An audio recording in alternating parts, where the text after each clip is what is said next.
Cecilia নামের এই মেয়েটি তার পুরোটা জীবন কুমারী থেকে গিয়ে চার্চের নান হওয়ার সিদ্ধান্ত নেয়, কিন্তু হঠাৎ করে সে একদিন জানতে পারে সে প্রেগনেন্ট। কিন্তু সে তো কুমারী, আজ পর্যন্ত কোনো ছেলের সাথে শারীরিক সম্পর্ক তো দূরের কথাও বলেনি, তাহলে হঠাৎ করেই প্রেগনেন্ট কিভাবে হলো? চার্চের ফাদার সহ সবাই বলে এটা তাদের ঈশ্বর অর্থাৎ যীশু খ্রিস্টের সন্তান। সিসিলিয়াও প্রথমে সন্তানটাকে পবিত্র ভেবেছিল, কিন্তু সেই বিশ্বাস বিষাদে পরিণত হতে খুব বেশি সময় লাগে না। সিসিলিয়া ধীরে ধীরে অনুভব করে চার্চের এই নিথর নিস্তব্ধতার আড়ালে লুকিয়ে আছে এক ভয়ঙ্কর পৈশাচিক সত্য। চারপাশের পবিত্র মানুষগুলোর চেহারা নিমিষেই বদলে যায়, সে এক ভয়ঙ্কর শয়তানি চক্রে ফেসে যায়। কি সেই চক্র, আর কেনই বা সবাই তাকে এইখানে জোর করে আটকে রেখেছে তা জানতে হলে পুরো ভিডিওটি দেখতে হবে। আর হ্যাঁ, এক্সপ্লেন শুরু করার আগে বলি, আমি মুসলিম আর মনে প্রাণে আমি আমার ধর্মকে বিশ্বাস করি। আজকের এই মুভিটা খ্রিস্টান ধর্মের পরিপ্রেক্ষিতে তৈরি, তাই মুভিকে শুধু মুভির দৃষ্টিকোণ থেকেই দেখবেন। ধন্যবাদ। গল্পের শুরুতেই একটি বিশাল কনভেন্ট বা সন্ন্যাসীদের আশ্রম দেখানো হয়। এই আশ্রমে সেই সব নানদের থাকতে দেওয়া হয় যারা বহু বছর ধরে চার্চে নান ছিল এবং বিভিন্ন ধর্মীয় কাজ করেছে। বয়স বেশি হয়ে যাওয়ায় বেশিরভাগ নানদের এইখানে থাকতে দেওয়া হয়েছে, আর তারা কয়েকজন অসুস্থ, তাই তাদের সেবা করার জন্য যুবতী সিস্টার রাখা আছে। তো একদিন রাতে এইখানের একজন সিস্টার খুবই ভয়ে তাড়াহুড়ো করে নিজের ব্যাগ গোছাচ্ছিল। এরপর সে দেয়ালে একটি ছবির পেছনে কিছু লিখে সেই ছবি আবার টাঙিয়ে দেয় এবং মাদার সুপিরিয়ারের রুমে গিয়ে এই কনভেন্টের প্রধান গেটের চাবি চুরি করে। এটা দেখে বোঝা যায় যে সে সত্যি এই কনভেন্ট থেকে পালানোর চেষ্টা করছে। আর সে ছবির পেছনে দেয়ালে যা লিখেছিল তাতে মনে হয় সে সবাইকে কোনো একটা বিষয়ে সতর্ক করতে চাইছে। সবশেষে সে যখন মেন গেট খোলার চেষ্টা করে, ঠিক তখনই চারজন কালো পোশাক পরা রহস্যময় সিস্টার এসে তাকে ধরে ফেলে এবং টেনে হিচড়ে ভেতরে নিয়ে যায়। এরপর তাকে অনেক টর্চার করা হয় আর শাস্তি হিসেবে জীবন্ত কফিনের মধ্যে ভরে দাফন করে দেওয়া হয়। এইখানে সিন কাট হয়। এরপর আমরা সিসিলিয়া নামের একজন নারীকে দেখতে পাই যে নিজেও একজন সিস্টার। সে স্টেশনে দাঁড়িয়ে কারোর জন্য অপেক্ষা করছে। কিছুক্ষণ পর একজন লোক এসে সিসিলিয়াকে নিয়ে সেই একই কনভেন্টে পৌঁছায় যা আমরা মুভির শুরুতে দেখেছিলাম। সেখানে আসার পর তার দেখা হয় মাদার সুপিরিয়ারের সাথে, যিনি এই কনভেন্টের সবচেয়ে সিনিয়র সদস্যদের একজন। মাদার সুপিরিয়ার সিসিলিয়াকে প্রথম দেখেই তার রূপের প্রশংসা করে। আসলে মেয়েটি দেখতে অনেক সুন্দর, তাই না? তো এরপর তাকে আরেকজন সিস্টার ইজাবেলের সাথে তার ঘরে পাঠিয়ে দেয়। সিসিলিয়া যখন ইজাবেলের সাথে ঘরে যাচ্ছিল, ইজাবেল তাকে এই কনভেন্ট সম্পর্কে কিছু তথ্য দেয়। সে বলে এই কনভেন্টে মূলত ওইসব সন্ন্যাসীদের থাকতে দেওয়া হয়েছে যারা অনেক বছর ধরে সেবা দিয়ে এখন বৃদ্ধ হয়ে গিয়েছে এবং যাদের দেখাশোনা করার মতো কেউ নেই। এই কারণেই সিসিলিয়াকে ইতালি থেকে এই কনভেন্টে ট্রান্সফার করা হয়েছে আর তাকে ডাকার ব্যবস্থা করেছে ফাদার টেডেস্কি। সিসিলিয়া নিজেও অন্যের সাহায্য করতে ভালোবাসে, তাই সে এইখানে আসতে রাজি হয়েছে। সিসিলিয়া নিজের রুমে পৌঁছানোর পর সেখানে সিস্টার গুয়েনের সাথে তার দেখা হয়। সে তখন সিগারেট খাচ্ছিল। সিসিলিয়া তার সাথে ফ্রেন্ডলি হওয়ার জন্য তার অতীতের কিছু কথা শেয়ার করে। সে বলে সে সিস্টার হওয়ার সিদ্ধান্ত নিয়েছিল কারণ ছোটবেলায় সে একবার একটি বরফ জমা লেকে পড়ে গিয়েছিল।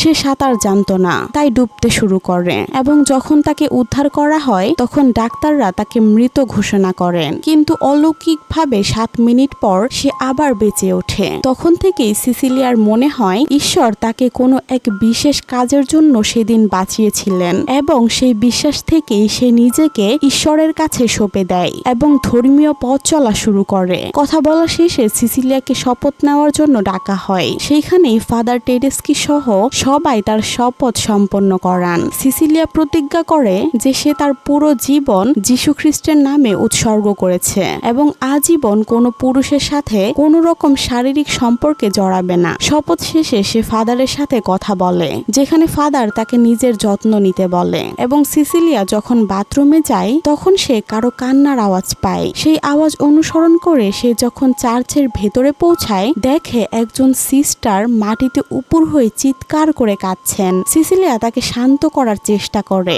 কিন্তু ওই সিস্টার মুখ ফেরাতেই সিসিলিয়া প্রচন্ড ভয় পেয়ে যায়, কারণ তার পুরো মুখ ছিল বিভৎস এবং ভয়ঙ্কর ক্ষতবিক্ষত। ঠিক সেই সময় সিস্টার ফ্রান্সিসকা সেখানে চলে আসে এবং সিসিলিয়া যখন আবার ওই সিস্টারের দিকে তাকায় তখন দেখে সেখানে কেউ নেই। এরপর ফ্রান্সিসকা তাকে একটি গোপন রুমে নিয়ে যায়, যেখানে যীশু খ্রিস্টের মৃতদেহের অবশিষ্ট রাখা ছিল। সেখানে একটি পুরনো পেরেকও রাখা ছিল, যা দিয়ে যীশুকে ক্রুশবিদ্ধ করা হয়েছিল।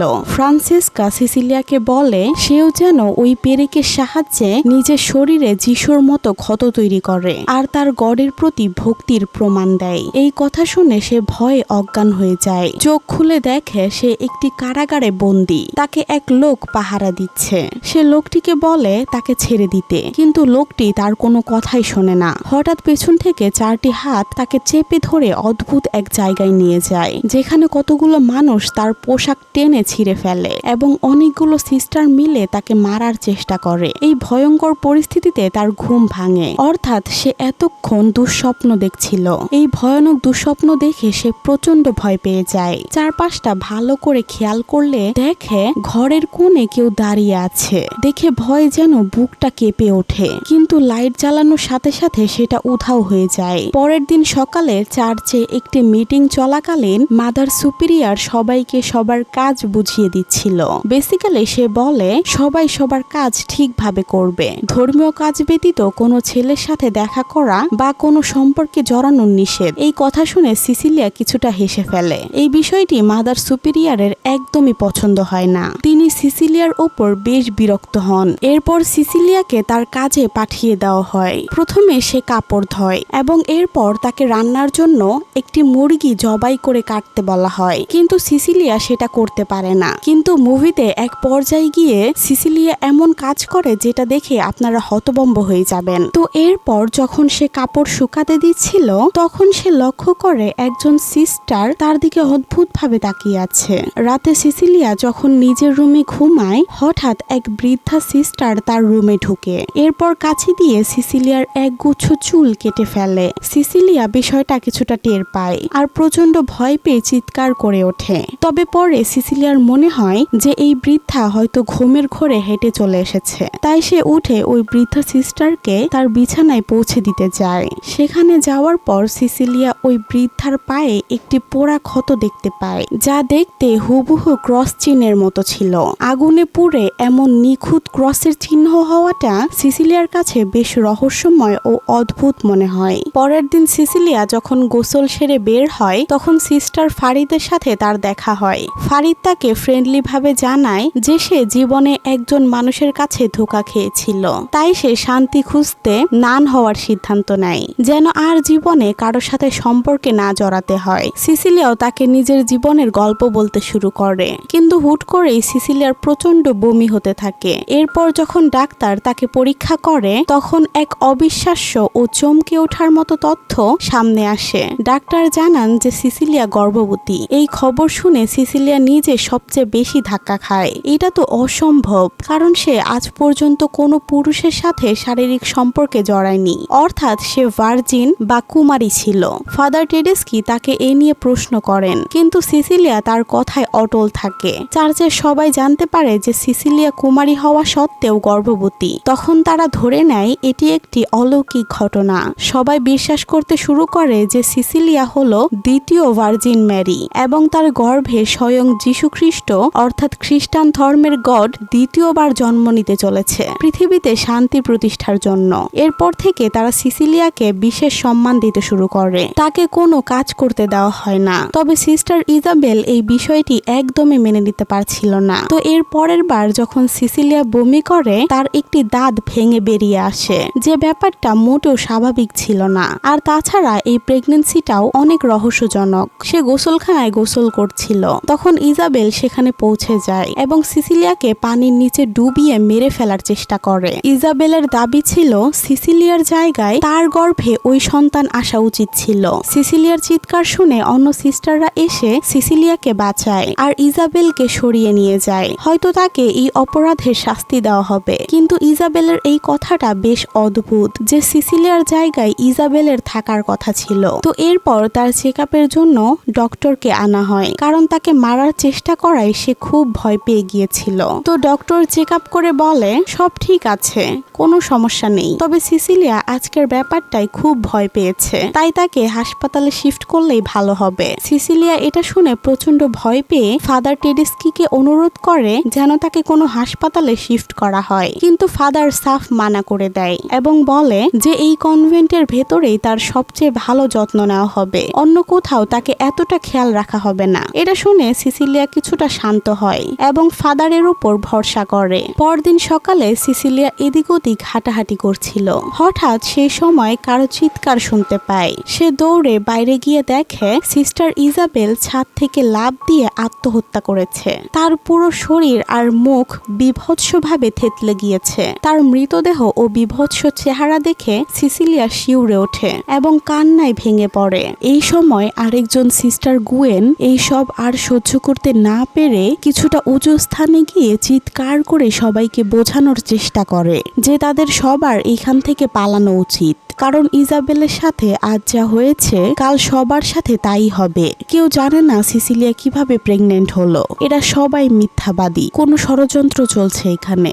এই কথা বলার সাথে সাথে তখনই সেখানকার হেড কর্মচারী ডিকন এনজো এসে গুয়েনকে জবরদস্তি সেখান থেকে নিয়ে যায়। এরপর রাত নেমে আসে। সিসিলিয়া তার রুমে বসে এই কনভেন্টে হওয়া একের পর এক রহস্যজনক ঘটনা নিয়ে ভাবছিল। তখন হুট করে তার দেয়াল থেকে একটি ছবি নিচে পড়ে যায়। যেই ছবির পিছনে সিনেমার শুরুতে সেই সিস্টারটি পালানোর আগে কিছু লিখে গিয়েছিল। লেখাগুলো ল্যাথনিক ভাষায় হওয়ায় সিসিলিয়া ডিকশনারির সাহায্য নেয় এবং জানতে পারে যে তার সাথে যা ঘটেছে তার পেছনে কোনো পবিত্র শক্তি নয়, বরং ডেভিল বা কোনো শয়তানি উদ্দেশ্য রয়েছে। সিসিলিয়া লেখাগুলো পড়ে বিষয়টা ভালোভাবে বুঝতে পারে না, তাই সে এই কনভেন্টে কাজ করা প্রত্যেকটা সিস্টারের সকল কাগজপত্র অর্থাৎ নথিপত্র চেক করতে থাকে যে এই সব ঘটনার কোনো প্রমাণ পাওয়া যায় কিনা। এইসব কাগজপত্র চেক করতে করতে সে দেখে যে তার নিজের সম্পর্কে চুলচেরা সব তথ্য আগে থেকেই সেখানে ফাইল করা ছিল। এর মানে তার জীবনের প্রত্যেকটা ঘটনা, সে কোথায় পড়ালেখা করেছে, তার বাবা মাকে, সে কেন সিস্টার হয়েছে, সবকিছু। এক কথায় সিসিলিয়ার নিজের ব্যাপারে যতটা না জানে সবকিছু এই ফাইলে লেখা। এমনকি সে কারোর সাথে এত কিছু শেয়ারও করেনি। তার মানে সিসিলিয়াকে এক গভীর প্ল্যানিং এর মাধ্যমে এইখানে আনা হয়েছে। ঠিক তখনই সিসিলিয়া একটি রুম থেকে জোরে চিৎকার শুনতে পায়। সে সেই আওয়াজ শুনে শুনে এগিয়ে একটি রুমের বাইরে পৌঁছায় এবং উকি দিয়ে দেখে সেখানে সিস্টার গুয়েনকে আটকে রাখা হয়েছে এবং কয়েকজন মিলে তার জিভ পা কেটে ফেলছে সকালে সবার সামনে ওই সব কথা বলার জন্য, আর যাতে সে চার্চের কোনো এক গোপন সত্য কাউকে না বলতে পারে। সিসিলিয়া এই ভয়ঙ্কর দৃশ্য দেখে পালানোর চেষ্টা করলে সিস্টার ফ্রান্সিসকা তার সামনে চলে আসে আর বলে এই কনভেন্টে একবার যে আসে সে আর কোনোদিন ফিরে যেতে পারে না। এরপর সে সিসিলিয়াকে তার রুমে বন্দি করে দেয়। পরদিন সকালে সিস্টার ফ্রান্সিসকা জেগে উঠে দেখে রাতে সে যে সিসিলিয়াকে ঘরে আটকে রেখেছিল সে সেখানে নেই, বরং সিসিলিয়ার চিৎকারের শব্দে সবার ঘুম ভেঙে যায়। ফাদার টেডেস্কিউ সিসিলিয়ার চিৎকার শুনে সেখানে ছুটে আসে। তারা রুমে ঢুকে দেখে সিসিলিয়ার বিছানা রক্তে ভেসে যাচ্ছে। সিসিলিয়া দাবি করে যে তার মিসক্যারেজ হয়েছে, অর্থাৎ তার গর্ভের সন্তান নষ্ট হয়ে গেছে। এটি দেখে ফাদার টেডেস্কি প্রচন্ড ভেঙে পড়ে এবং ভয় পেয়ে যান। সিসিলিয়ার অবস্থা আশঙ্কাজনক দেখে তিনি দেরি না করে তাকে নিজের গাড়িতে করে হাসপাতালের দিকে রওনা হয়। সিসিলিয়া মনে করেছিল সে তার বুদ্ধিতে কনভেন্ট থেকে বের হতে পেরেছে, কিন্তু তারা চলে যাওয়ার পর সিস্টার ফ্রান্সিসকা যখন সিসিলিয়ার বিছানায় রক্ত দেখে কান্নাকাটি করছিল তখন সে বিছানার নিচে একটি মরা মুরগি খুঁজে পায়। অর্থাৎ সিসিলিয়া মুরগির রক্ত ব্যবহার করে সবাইকে বোকা বানিয়েছে যাতে সে এই কনভেন্ট থেকে বাইরে যেতে পারে। ফ্রান্সিসকা দ্রুত ফাদার টেডেস্কিকে ফোন করে সব জানিয়ে দেয়। ততক্ষণে ফাদার নিজেও সিসিলিয়ার অভিনয় ধরে ফেলে। তিনি মাঝ রাস্তায় গাড়ি থামিয়ে সিসিলিয়াকে নামিয়ে দেয় এবং তাকে পালানোর সুযোগ করে দেয়। সিসিলিয়া মনে করে ফাদার হয়তো ভালো মানুষ, কিন্তু সে দৌড়ানো শুরু করা মাত্রই ফাদার এবং ডিকন এনজো তাকে আবার ধরে ফেলে এবং জবরদস্তি কনভেন্টে আবার ফিরিয়ে নিয়ে আসে। এরপর ফাদার টেডেস্কি সিসিলিয়াকে সেই আসল রহস্যের কথা বলে, যা শুনে সিসিলিয়া শিউরে ওঠে। আর এইখানে রিভিল হয় মুভির অন্যতম বড় টুইস্ট। ফাদার জানান যে তিনি চার্চের ফাদার হওয়ার আগে একজন বায়োলজিস্ট অর্থাৎ জীববিজ্ঞানী ছিলেন। যে পেরেকটি সিসিলিয়াকে দেখানো হয়েছিল, ফাদারের দাবি অনুযায়ী সেটি যীশু খ্রিস্টকে ক্রুশবিদ্ধ করার সময় ব্যবহৃত আসল পেরেক, অর্থাৎ যেটা দিয়ে তাকে ঝুলিয়ে রাখা হয়েছিল। ফাদার গত 20 বছর ধরে সেই পেরেকের গায়ে লেগে থাকা যীশুর শুকনো রক্ত থেকে ডিএনএ সংগ্রহ করে এবং অসংখ্য কুমারী সিস্টারের ওপর বৈজ্ঞানিক পরীক্ষা চালিয়েছে, তাদের প্রেগনেন্ট করেছে। তিনি যীশু খ্রিস্টের ক্লোন তৈরি করতে চেয়েছিলেন যাতে যীশু আবার পৃথিবীতে ফিরে আসেন, কিন্তু বারবার তিনি ব্যর্থ হয়েছেন। প্রত্যেকটা সিস্টারের মিসক্যারেজ হয়ে যেত। 20 বছরের চেষ্টায় সিসিলিয়াই প্রথম নারী যার গর্ভে ওই ডিএনএ সফলভাবে বেড়ে উঠেছে। সিসিলিয়া বুঝতে পারে যে এরা সবাই একরকম সাইকো এবং ধর্মীয় উন্মাদনার নামে ভয়ঙ্কর অপরাধ করছে। এখন আপনাদের মনে হতে পারে সিসিলিয়ার সাথে কখন বৈজ্ঞানিক পরীক্ষা হলো যে সে প্রেগনেন্ট হলো? তাহলে আপনাদের মনে করিয়ে দেই। মনে আছে ওই যে সিস্টার ফ্রান্সিসকা তাকে একটি গোপন রুমে নিয়ে গিয়ে নিজের শরীরে পেরেক দিয়ে ক্ষত করতে বলেছিল আর গডের প্রতি ভক্তির প্রমাণ দিতে বলেছিল? এটা শুনে সে ভয় অজ্ঞান হয়ে যায়। তখনই সিসিলিয়ার সাথে এই অনৈতিক কর্মকাণ্ডগুলো ঘটে। তো বুঝতে পেরেছেন? এইবার বর্তমান দৃশ্যে ফিরি। ফাদার তাকে একটি ল্যাবে নিয়ে যান যেখানে অসংখ্য মৃত ব্রণ কাচের জারে রাখা ছিল, যেগুলো এর আগে কুমারী মেয়েদের দিয়ে পরীক্ষার ব্যর্থ ফল। ফাদার সিসিলিয়ার পায়ে জোর করে সেই ক্রস চিহ্ন এঁকে দেয় যা সিসিলিয়া আগে ওই বৃদ্ধা সিস্টারের পায়ে দেখেছিল। সিসিলিয়া বুঝতে পারে তার বাচ্চা জন্মানোর পর তাকেও মেরে ফেলা হবে অথবা সারা জীবন এই বন্দিশালায় কাটাতে হবে, আর এক সময় বুড়ো হয়ে এখানেই মরে যেতে হবে ওই বৃদ্ধ মহিলার মতো। তাই তাকে জীবন বাঁচাতে চাইলে এইখান থেকে পালাতে হবে। এরপর তাকে একটি রুমে আটকে রাখা হয়। সিসিলিয়া বুঝতে পারে যে দেয়ালে ছবির পেছনে লেখা সেই সতর্ক বার্তার আসল মানে কি ছিল। সেখানে লেখা ছিল যে ওই বাচ্চাটি সবকিছু ঠিকও করতে পারে আবার ধ্বংসও করতে পারে, কারণ যিশুর রক্ত হলেও সেটি যন্ত্রণার মাধ্যমে সংগৃহীত হয়েছিল, তাই সেটি অভিশপ্ত বা অ্যান্টিক্রাইস্ট হতে পারে। এর মানে যে কিল থেকে তারা রক্ত আর রক্ত থেকে ডিএনএ বের করেছে সেটি সঠিক উপায় নয়, আর তখন তাদের গডকে অনেক অত্যাচার করা হয়েছিল, ফলে সেই রক্ত আর ডিএনএ অভিশাপে পরিণত হয়েছে। তো এরপর সিসিলিয়াকে একটি বিশেষ ঘরে আটকে রাখা হয়, যেখান থেকে সে বের হওয়ার জন্য অনেক চিল্লাচিল্লি করে, ডাকাডাকি করে, কিন্তু তাতে কোনো লাভ হয় না। তাকে তখনই ঘর থেকে বের করা হয় যখন তার আলট্রা করার প্রয়োজন হয়। ডক্টর এখানে এসে তার আলট্রা করে। তখন ফাদার কিছু সময়ের জন্য বাইরে ডক্টরের সাথে কথা বলতে যায়। এই সময় সুযোগ বুঝে সিসিলিয়া প্রথমে একটি ভারী যন্ত্র দিয়ে মাদার সুপিরিয়রকে আক্রমণ করে এবং তাকে নির্মমভাবে মেরে ফেলে। তার পুরো চেহারা থেতলে নষ্ট করে দেয়। মনে আছে একসময় সিসিলিয়া একটি মুরগিকে মারতেও ভয় পাচ্ছিল, আর এখন সে একটা জলজ্যান্ত মানুষকে মেরে ফেলল। এরপর সে সেই ল্যাবে যাওয়ার জন্য বের হয়, কিন্তু পথে ফাদার ফ্রান্সিসকোকে দেখে তাকে চেইন দিয়ে শ্বাসরোধ করে মারার চেষ্টা করে। এরপর সে সেই ল্যাবে রাখা যিশুর ডিএনএ যুক্ত কিল হাতে নেয় আর সমস্ত ব্রণ একসাথে ধ্বংস করার জন্য সেখানে ইথানল ছড়িয়ে দেয় এবং আগুন ধরিয়ে দেওয়ার চেষ্টা করে। ঠিক সেই সময় ফাদার টেডেস্কি সেখানে চলে আসে। ফাদার টেডেস্কি সিসিলিয়ার হাতে লাইটার দেখে সামনে আগায় না, কিন্তু সেই সময় সিসিলিয়ার লেবার পেন শুরু হয়। ফাদার এটারই সুযোগ নেয়। তাদের মধ্যে প্রচন্ড ধস্তাধস্তি হয়। সিসিলিয়া লেবার পেনের অসহ্য যন্ত্রণা সহ্য করেও ফাদারকে কোনো মতে একটি রুমে তালাবদ্ধ করে সেই ল্যাবে আগুন ধরিয়ে দেয়। ফাদার সিসিলিয়ার চুল টেনে ধরে, ততক্ষণে আগুন ছড়িয়ে পড়ে, আর এই সুযোগে সিসিলিয়া নিজেকে মুক্ত করে। অন্যদিকে ফাদার টেডেস্কি এখনো বেঁচে ছিল। সে সিসিলিয়ার ওপর খুবই রেগে যায়, কারণ সিসিলিয়া প্রত্যেকটা ডিএনএ এবং ভ্রূণ নষ্ট করে ফেলেছে। এখন একমাত্র ডিএনএ বেঁচে আছে সিসিলিয়ার পেটের বাচ্চাতে, তাই ফাদার তার পিছু নেয়। কিন্তু সিসিলিয়া নিজের জীবন বাঁচাতে এই কনভেন্টের গোপন সুড়ঙ্গের ভেতর দিয়ে পালাতে শুরু করে। হঠাৎ ফাদার রেগে গিয়ে জোরে জোরে সিসিলিয়াকে ডাকতে থাকে। সিসিলিয়া ভয়ে এক জায়গায় লুকায়। হঠাৎ পাশে চোখ যেতেই দেখা যায় এক সিস্টারের লাশ। এটি গল্পের শুরুতে দেখানো সেই সিস্টারের মৃতদেহ, যে এইখান সেখান থেকে পালাতে চেয়েছিল।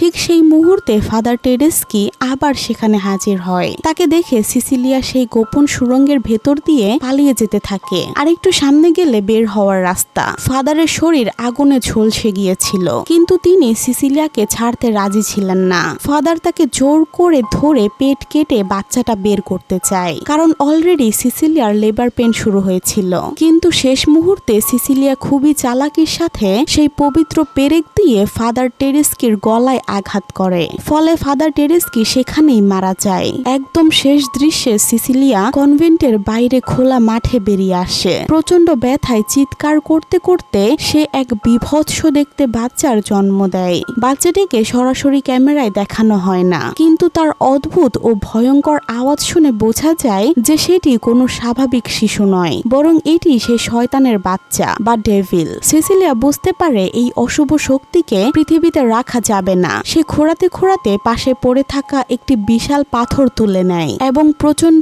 আক্রোশে সেই বাচ্চাটিকে সেখানেই মেরে ফেলে। আর এই পৈশাচিক অধ্যায়ের সমাপ্তি ঘটায়। আর এইখানেই এই মুভিটা শেষ হয়। মুভিটির কনসেপ্ট খুবই ইউনিক ছিল, যেখানে ধর্মের সাথে টেকনোলজির এক অদ্ভুত সংমিশ্রণ দেখানো হয়েছে। এখানে সিসিলিয়া সাহস দেখিয়েছে বলে বেঁচে গেছে।